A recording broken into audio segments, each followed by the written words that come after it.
بسم اللہ الرحمن الرحیم۔ آج تحریک لبیک پاکستان کی مجلس شورا کا اجلاس ہوا، جس میں سیاسی صورتحال کو مد نظر رکھتے ہوئے یہ اعلامیہ جاری کیا جا رہا ہے۔ آئین پاکستان لازوال قربانیوں کا نتیجہ ہے۔ آئین پاکستان کو منسوخ کرنے کی کسی سازش کو کامیاب نہیں ہونے دیں گے۔ پاکستان میں جاری شدید آئینی اور سیاسی بحران میں سابقہ حکومت یعنی تحریک انصاف اور اپوزیشن مسلم لیگ نون اور پیپل پارٹی، جن تینوں کے ہاتھ ہمارے لہو سے رنگے ہوئے ہیں، ہم ان کی رونق کو خاک ہوتا دیکھ رہے ہیں۔ یہ مکافات عمل ہے کہ فرعون کے لہجے میں بولنے والے آج بھاگتے پھر رہے ہیں۔ یہ بات روز روشن کی طرح عیاں ہے کہ آئین پاکستان جو ہماری دینی، شخصی اور سیاسی آزادیوں کی ضمانت دیتا ہے، تحریک لبیک پاکستان کو اس آئین کے ثمرات سے ہمیشہ محروم رکھا گیا۔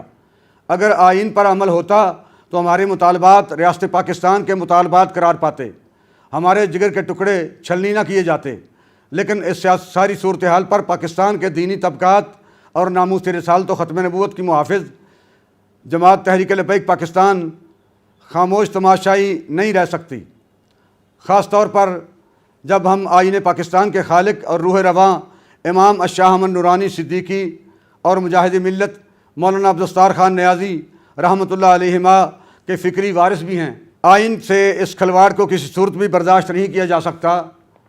اگر اس روایت کو آج تسلیم کر لیا گیا تو کل کسی بھی غیر مسلم کو آئین سے کھلم کھلا بغاوت کرتے ہوئے وزیر اعظم اور صدر مملکت صرف ایک اسپیکر کی رولنگ پر لگایا جا سکے گا۔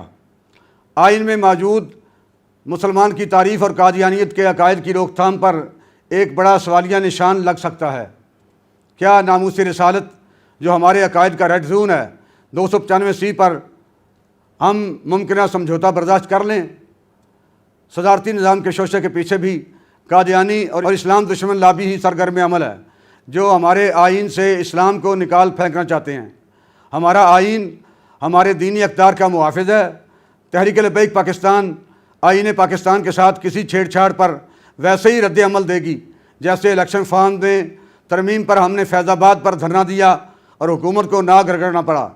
ہم پاکستان کی عدلیہ سے استدعا کرتے ہیں کہ عمران خان آئین کو لپیٹنے کی سازش کر رہا ہے، اس کی تحقیقات کی جائیں، کیونکہ آئین پاکستان کو ختم کرنا دراصل قادیانیوں کا ایک پرانا خواب ہے، جس کے پیچھے اسلام اور پاکستان کی تمام دشمن قوتیں اپنے ناپاک عزائم کے ساتھ اکٹھی ہو چکی۔